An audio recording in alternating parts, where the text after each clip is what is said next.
Catégorie jeune adulte. Premier prix. Encre chaude par Philippe Dufresne. J'ai longtemps entretenu le fantasme interdit de sentir mes os craquer sous la force étouffante d'une étreinte adhésive. Jusqu'à ce soir, ma vie n'avait été qu'un long roman feuilleton griffonné d'une prose insipide. Par docilité sociale, je m'étais toujours méfiée de ces plaisirs qui ne peuvent prendre corps que dans la profondeur des abysses, là où se terrent les formes floues et imperceptibles qui esquissent les secrets de la vie humaine à l'encre fluorescente. Je sais que je devrais m'en vouloir de ce que j'ai fait. Pourtant, je ne peux éviter de me dire qu'Ève devait se sentir plus vivante que jamais lorsqu'elle est tombée du jardin d'Éden.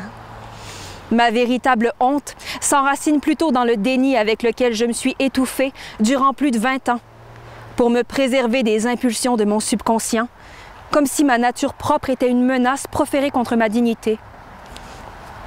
Tout ceci commençait déjà à prendre forme il y a quelques semaines, alors que j'occupais un nouvel emploi de concierge qui me tenait éveillée 5 nuits par semaine pour aller improviser quelques pas de danse maladroits avec une serpillière. J'étais justement en train de regarder passivement la frange de coton dessiner de larges sillons d'eau savonneuse sur le carrelage lorsque j'ai entendu comme un mouvement aquatique dans la salle adjacente.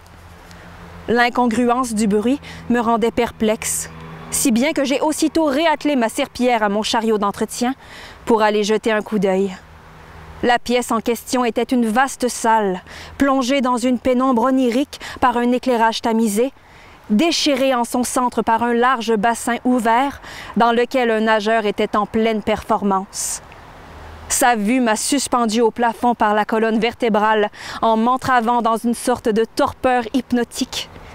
Loin de trouver sa présence étonnante, j'étais plutôt omnubilée par les mouvements imbibés d'une ondulation fluide que renvoyait la souplesse de ses membres.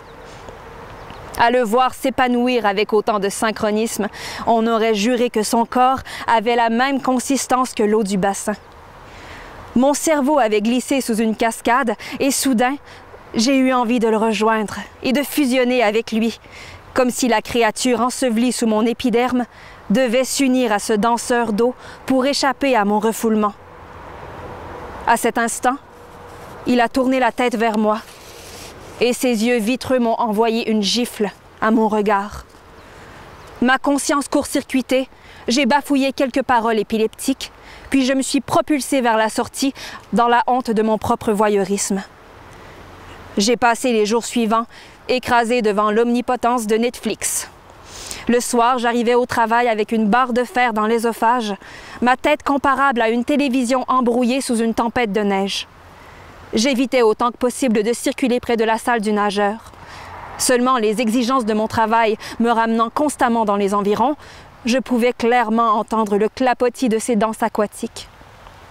J'avais beau bâillonner mes impulsions pour me dissimuler mon vice, l'eau excitait ma tentation par une invitation constante à retourner m'extasier devant le mouvement fantasmagorique engendré par le maître du bassin.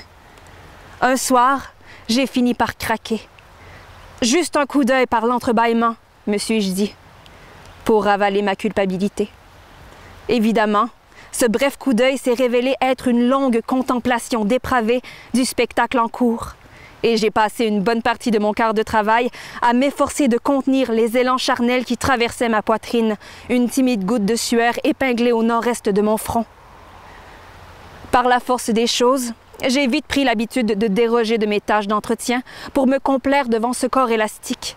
Après quelques soirs, j'ai même poussé l'audace jusqu'à m'introduire dans la pièce pour admirer sa prestation depuis le confort de l'obscurité. Étendu à même le plancher, j'imaginais les scénarios les plus insolites. Je gémissais de plaisir en me figurant la frénésie qui nous accaparerait s'il me venait le courage de me jeter avec lui dans le bassin et éventuellement, je ne prenais même plus la peine de me cacher, nos mouvements respectifs orchestrés comme une offrande au regard de l'autre.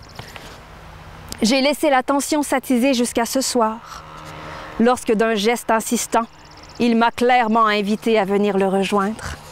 Figée sur place, j'avais l'impression que son bras allait s'allonger pour m'agripper par le plexus solaire.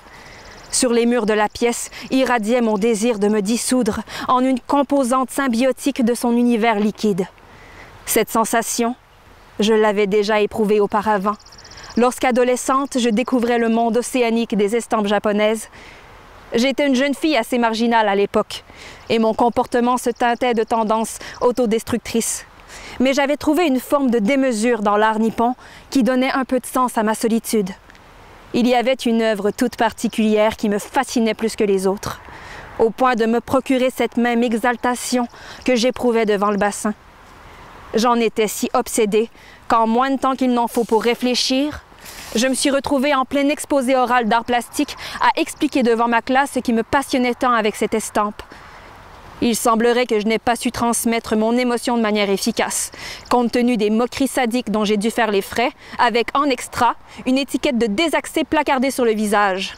Face à l'humiliation, il m'a fallu me persuader que ma passion pour les estampes était stupide et m'aliéner dans un comportement dépourvu d'excentricité. Pour me libérer de la honte, je suis devenue artificielle.